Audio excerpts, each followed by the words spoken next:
Бул вирус дүйнөнү дүңгүрөтүп, көптөгөн адамдардын жүрөктөрүнө коркунуч жаратып кайга батырды. Бул дүйнөнү дүңгүрөткөн вирус Аллах тарабынан инсандарга жөнөтүлгөн жаза болдубу, же Аллах бул вирус себептүү бизге эскертүү берип жатабы деген суроолор да жаралышы мүмкүн.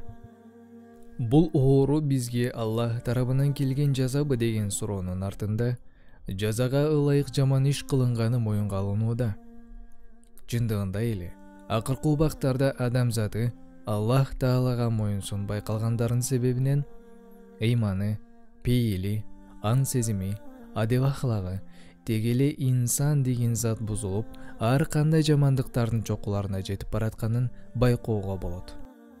Адамдардын арасынан өзүн кудаймын деп жана ата-бабаларыбыздын намысынын эң улуусу болгон уятты азыркы кээ бир акылсыздар аны маданияттуулукка жана искусствого айландырып алышты.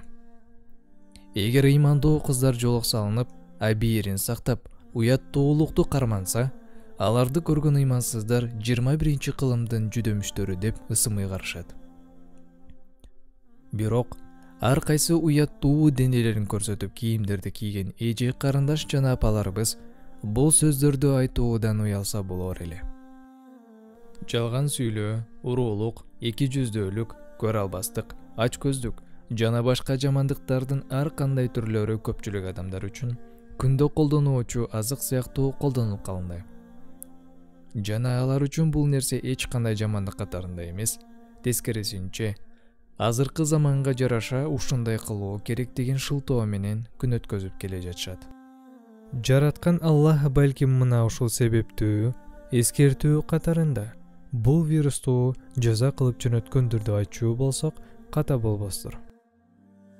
Кандай гана оорунун түрү болбосун, анын баары Аллах Тааланын каалоосу менен гана пайда болот. Буга Абу Хурайра ривайат кылган хадис далил.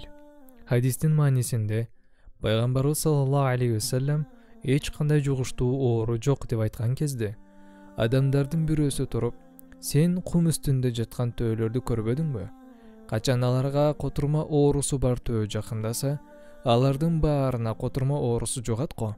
Пайгамбарыбыз саллаллаху алейхи вассалам ага андай болсо биринчи төөгө котурма оорусун ким жугузду деп жооп берет.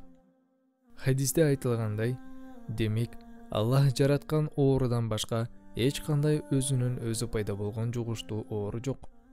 Кандай гана оору болбосун, кимдер гана оорубасын, жана кимдерге гана жукпасын, анын баары Алланын каалоосу менен гана болот.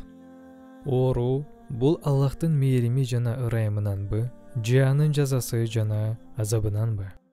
Жабир радхияллаху анху риваят кылган хадисте Пайгамбарыбыз саллаллаху алейхи вассалам мындай деп айткан: Эгер момун эркек же момун аял жана мусулман эркек же мусулман аял ооруп калчу болсо, бийик Аллах Таала ал оорунун себебинен алардын күнөөлөрүн жууп кетирет.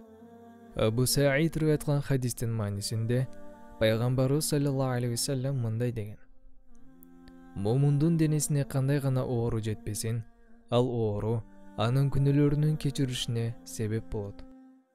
Демек, Аллах Таала сизге кандай ооруну берген болсо, ал сизге Аллах тарабынан жөнөтүлгөн сыноо.